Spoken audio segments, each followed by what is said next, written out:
I am going to be done for the rest of the season, so that kind of sucks. Our next podcast will be pretty good because I'll just be getting done with surgery, so this should be a good tune in. It's all good. I thought that maybe there was like a chance that you could come back later, but no, damn, I'm so sorry. No, it's all good. It's part of it, right? So it is, but it is what it is. So we all know there are days in sports that just crush you as a fan, completely changing how you see your team and its future. Caitlin's injury was one of those. But this one really hit different, and I mean it. It all started with one of the ugliest sights of the season. Sophie Cunningham went down hard after a violent leg collision.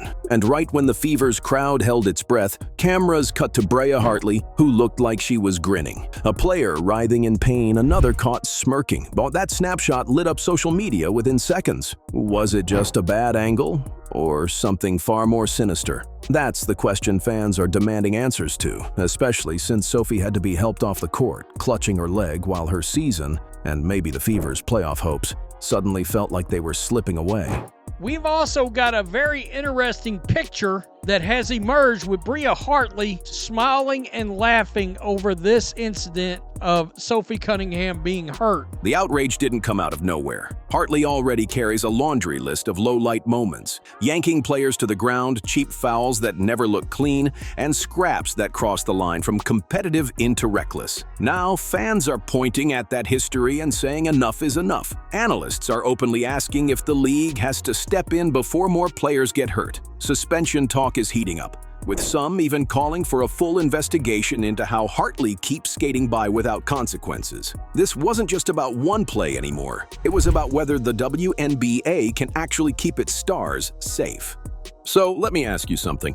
Do you think Indiana has a chance to survive this season? And so during Connecticut's game on Sunday, I was just in the paint trying to be help side, and someone ran into my knee and it just snapped, and knee injuries are weird to me. I don't really like thinking about them, but I felt a pop right away. On the court, it looked like a routine possession until everything flipped in an instant. Hartley drove hard toward the rim, barreling through traffic, and collided directly with Cunningham's right leg. Sophie immediately crumpled, her hands flying to her knee before she collapsed flat onto the hardwood. Trainers rushed over as the arena fell silent, watching her struggle just to sit up, only to sink back down in agony. With help from teammates and staff, she was carried off, unable to put weight on her leg. Minutes later, word came down. She was out for the rest of the night. Just like that, Indiana's most reliable spark was gone. Yeah, I know you're a tough girl. That looked painful. Yeah. So you can, if you want to run me through the play. The news is about to drop, so we're okay to talk about this, but I did tear my MCL.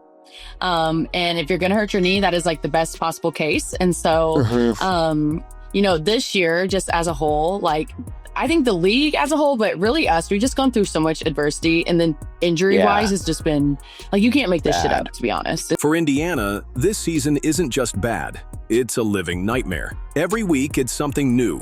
Injuries piling up, losses stacking higher, and fans left shaking their heads like they're watching a cursed franchise. It doesn't even feel like entertainment anymore. People joke you need counseling just to keep following the Fever, and through it all, the WNBA seems to be drifting, offering no real accountability while chaos unfolds in plain sight. A year that should have been defined by Caitlin Clark's rise is instead remembered for disaster after disaster as Indiana finds brand new ways to break their own fans' hearts. Yeah, officially, my two favorite players in this league that I really particularly love to pull for, they're both out now. And it did not look good. No word on that, by the way.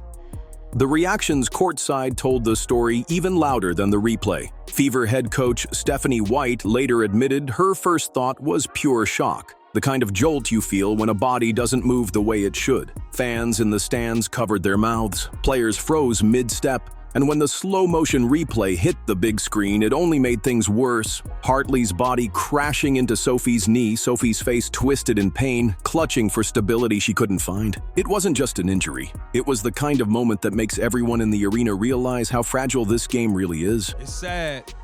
It's very, very sad and unfortunate what has happened to Sophie Cunningham. Sophie Cunningham, let's be clear here.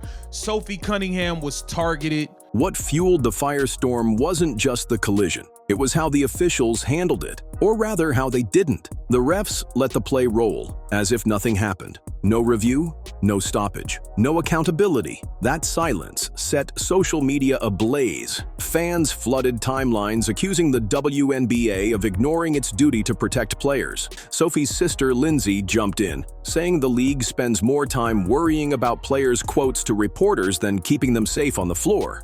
And her mom, Paula, went even further, blasting Hartley as reckless before deleting her post. But the message had already landed. Families, fans, even neutral viewers were united in one take. The league dropped the ball. Bree Hartley, let me just start there because we've got Sophie Cunningham's sister and mother weighing in on the league. For Indiana, this wasn't just another injury added to the list. It was a devastating gut punch to an already battered roster. Caitlin Clark was still sidelined with a groin issue. Arie McDonald and Sydney Colson had already been ruled out for the year. And now, losing Sophie meant ripping away one of the few steady leaders holding the locker room together. Her grit, her scoring, her willingness to go toe-to-toe with anyone, gone in a single play. But the collision wasn't the only thing people remembered. What really ignited the backlash was the image replayed over and over online. Sophie limping off in pain, while Hartley, caught by the broadcast cameras, appeared to smile. That one frame changed the entire conversation. This has been ridiculous, flat out. And I don't know how the Indiana Fever can continue to survive with things being this way. Who would have thought this whole now you know rollout? Who would have thought Caitlin Clark has missed now 13 straight games? She's only played in like 12, 13 games all year. All year. Think about the timing. Sophie Cunningham was still hunched over, being carried off by trainers, her face written with pain. And seconds later, the broadcast zoomed in on Bria Hartley. Instead of concern, what fans saw was a smirk, a grin. In real time, it felt like salt poured straight into an open wound. That single image went viral within minutes. To thousands of viewers, it didn't matter whether Hartley meant it or not. The optics alone were brutal. The smile became the headline, the screenshot, the meme, the proof. And suddenly, it wasn't just about a collision, it was about character. There she is. Son turn it over for a fifth time. Oh, and Cunningham is down. We've also got a very interesting picture that has emerged with Bria Hartley smiling and laughing over this incident of Sophie Cunningham being hurt. That one clip became the spark that turned suspicion into full-on outrage. Before, the debate was whether Hartley's hit was just reckless or intentional. But once fans saw the grin, the entire narrative shifted. To them, it looked like mockery. Like Hartley had zero remorse while another player's season, maybe even career, was crumbling right behind her. On Twitter, TikTok, Reddit, everywhere, the reaction was the same. This isn't just bad luck, this is a problem. The smile transformed a foul into a storyline, and it forced the league under the harshest spotlight it's faced all season. Let's be very, very clear here. I can't play you the video because I did one and they flagged it and copyrighted all types of stuff. So I cannot show you the video, but Sophie Cunningham was flat out targeted by a dirty player. And here's the part that made the clip sting even more. This wasn't Hartley's first controversy. If it were another player with a spotless track record, maybe fans could have let it slide. Maybe they would have said it was just a bad moment, a misread expression. But Hartley? She already came with baggage. Earlier this year, cameras caught her yanking Angel's hair in the middle of a rebound. In another game, she got tangled up with Rebecca Allen so badly it ended in an ejection. One incident could be overlooked, two might raise an eyebrow. But when they start stacking up like this, people stop giving the benefit of the doubt. Hartley's name was already linked to chaos, and this latest moment pushed it right over the edge. We mentioned the physicality and that last possession, the contact being let go. This time, I think it was accidental. And it doesn't stop there. Hartley's history isn't just a couple of heated moments. It's a pattern fans can't unsee. Go back through the tape and you'll find her clashing with Skylar Diggins, getting into sideline scuffles, and leaving behind a trail of dust-ups that always seem to border on dirty. None of these moments by themselves would be career-defining. But when they're all strung together, they build a resume that looks less like tough competitor and more like serial agitator. And that's why, when Sophie Cunningham hit the floor and the cameras cut to Hartley's smirk, it didn't feel random. To fans, it felt like the final piece in a puzzle that had been forming for years. You will see me saying, watch out for Bria Hartley because she's a dirty-ass player, and boy, did it show up again today. So when that clip of her smiling resurfaced on replay after replay, nobody treated it like an isolated incident. They stacked it right on top of those other moments. The hair pulls, the clashes, the cheap shots, and suddenly, Hartley wasn't just a player. She was the league's villain. Fans painted her as the repeat offender, the one who never learns. Sports writers piled on, saying her reputation is now so toxic that the league has no choice but to step in. Analysts went further, suggesting that Sophie's injury could force the NBA's hand into issuing a suspension. And that grin, they called it the smoking gun, the image that crystallized what fans already believed about her. It wasn't just about optics anymore. It was about accountability. Bria Hartley has been doing dirty things for all season. She's been a dirty player.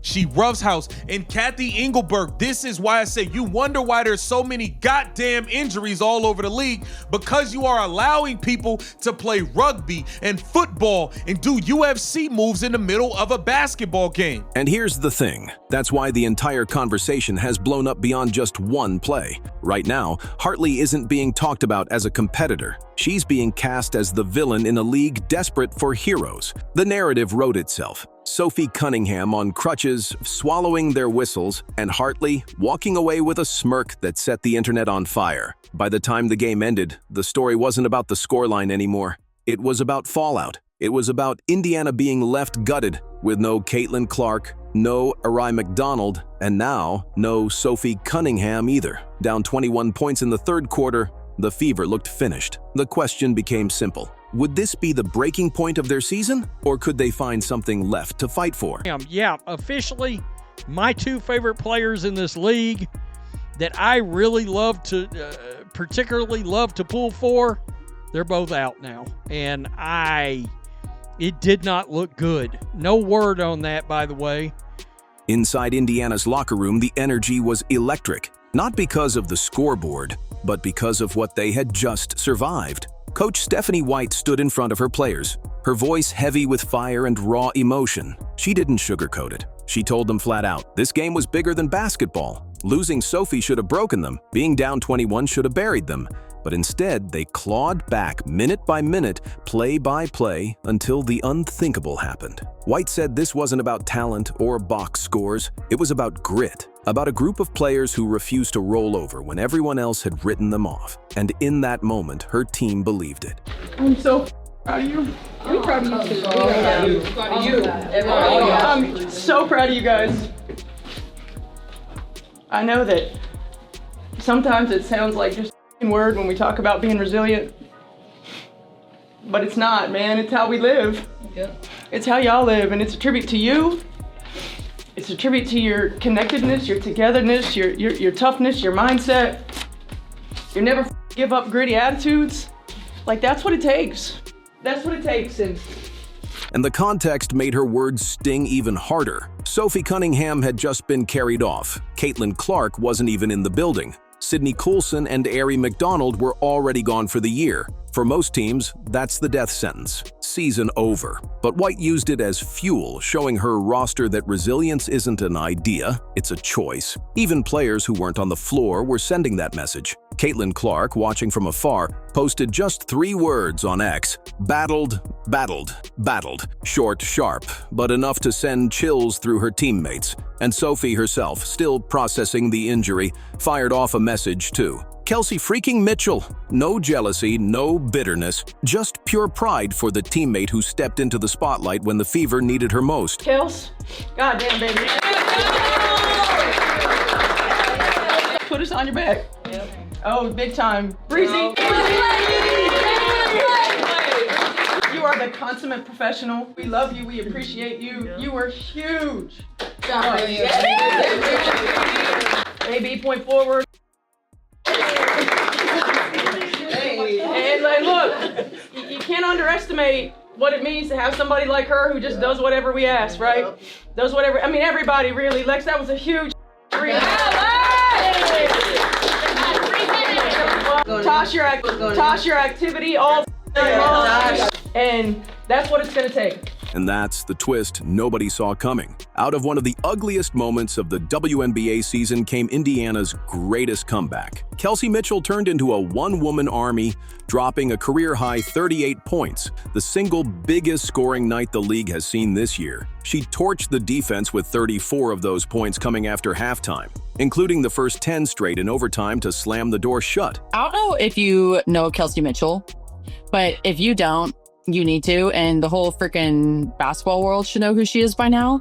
But she had 34 points in the second half, and I'm not kidding. Since she's been in the league, she has been a high level, like elite scorer, and she just doesn't really get the recognition that she deserves. And I think she's finally starting to put people on notice. But like playing against her, she's one of the toughest people to freaking play against. Being on your team, you know she's a bucket. The Fever erased a 21-point deficit and walked off with the largest comeback win in franchise history. But the shadow still lingers. Sophie is sidelined. Hartley's smirk is burned into every fan's mind. And now the calls for suspension are deafening. The question remains, does the league finally protect its stars, or do they keep letting chaos decide the season?